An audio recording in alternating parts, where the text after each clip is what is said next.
Ukraine has nevertheless agreed to Donald Trump's peace plan, which involves the withdrawal of the armed forces of Ukraine from the Donetsk region and the creation of a demilitarized zone there. Well, the president of Ukraine, Volodymyr Zelensky, has already even announced a referendum on the fate of Donbas. However, Ukraine accepted Trump's peace plan with one condition.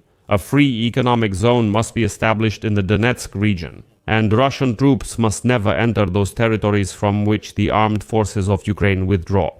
Interestingly, Rustem Umerov, the chief negotiator from Ukraine, held talks not only with Steve Witkoff and Jared Kushner the day before, but also with the head of the FBI, Patel. At the same time, the Ukrainian cabinet stated that they are already working with the Americans on creating plans for the reconstruction of Ukraine with the involvement of the BlackRock Corporation. I'll explain why this matters in this episode. But there's also another side to this whole story. This is Russia, and right now, the Kremlin is trying to sabotage even the peace plan that, it would seem, is already only benefiting Russia. Remember, Ukraine insists that Russian troops must never appear in the demilitarized zone in Donbas. So, today the Kremlin stated that if the scenario of creating a demilitarized zone in Donbas is implemented, Moscow may deploy a unit of the Rosgvardia there instead of army units. That doesn't change the essence of the matter. My name is Alexei Pechi. Let's discuss this topic together, but before we start this episode, I ask you to subscribe to this channel, give it a like, and be sure to leave any comment under this episode. This helps YouTube's algorithms promote this video. Also, subscribe to my Telegram channel, Pechi News. The link to it is in the description of this video. There we publish breaking news as it comes in. So, all the latest news indicates that Ukraine has agreed to Donald Trump's peace plan, and it could be implemented by Christmas. But that doesn't mean Donald Trump has finished his political game. I'll start this episode with unexpected news. United States President Donald Trump stated that the Ukrainian leader Volodymyr Zelensky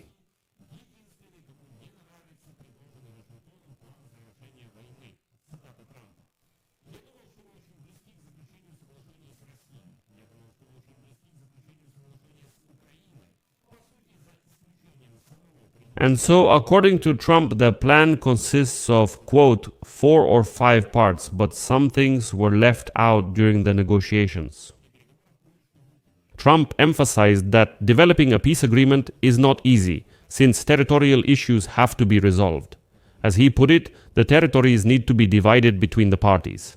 Trump compared the diplomatic efforts to a real estate deal, clarifying that this is 1,000 times more complicated. The White House chief said the United States will join peace plan talks with European and Ukrainian representatives on Saturday, December 13, but only if there is a good chance to reach a peace deal. And it is already known that this meeting will take place in Paris, with France, Germany, the United Kingdom, Ukraine, and the United States participating. It is expected that the discussion will focus on new ideas regarding the territorial issue of the Zaporizhzhia nuclear power plant and other disputed matters. Based on the latest news, chances of a deal are high. And today, sources from 2 publications, Politico and Le Monde, stated that the latest version of the peace plan, which Ukraine handed over to the United States, calls for the withdrawal of Russian and Ukrainian troops from Donbas and the creation of a free economic zone in the region, which essentially means that Ukraine has agreed to withdraw the armed forces of Ukraine from the non-occupied parts of Donetsk and Luhansk regions. White House Press Secretary Karoline Leavitt confirmed on December 11 that President Donald Trump has reviewed the peace plan proposed by Ukraine, and it is expected that the document will be discussed by the United States. At the same time, sources told Politico that they doubt Russia will support the proposal to create a free economic zone in the demilitarized Donbas. According to them, Trump considers Ukraine to be the weaker side in the conflict, primarily because of the recent corruption scandal. Then they'll quote Politico. President of Ukraine, Vladimir Putin, demanded that Kyiv withdraw its troops from Donbas to end the war. He also noted that this region is historically Russian territory and will be returned to Moscow by military or other means. Meanwhile, I would like to note that Zelensky himself publicly stated the day before that the idea to create a free economic zone in the territories of Donbas, controlled by Ukraine, was proposed by the United States. According to him, Washington sees a compromise in Ukrainian troops leaving this territory while Russian troops do not enter. But at the same time, it remains unclear who will govern this zone. The Russians are sure that it will be them, but Ukraine does not agree to this. At the same time, according to Volodymyr Zelensky, during the peace negotiations, the withdrawal of Russian troops from small areas of land is being discussed. In the northeast of Kharkiv and Sumy regions, as well as in the southeast of the Dnipropetrovsk region. The lines of contact in the partially occupied Zaporizhia and Kherson regions will remain where they are today. According to the Ukrainian president, the United States also suggested considering the possibility of joint management of the Zaporizhia nuclear power plant, which is currently under Russian occupation. And here a piece of news has emerged that simply cannot be ignored as a signal anymore. The president of Ukraine, Volodymyr Zelensky, stated his readiness to hold a referendum on the future of Donbas, which the Kremlin, with United States support, is demanding be handed over to Russia as part of a peace deal, quote. The people of Ukraine will decide this through elections or a referendum, but there must be a clear position from them. The American side sees that Ukrainian troops are leaving the territory of Donbas, and the compromise seems to be that Russian troops do not enter this territory. Donetsk and Luhansk regions.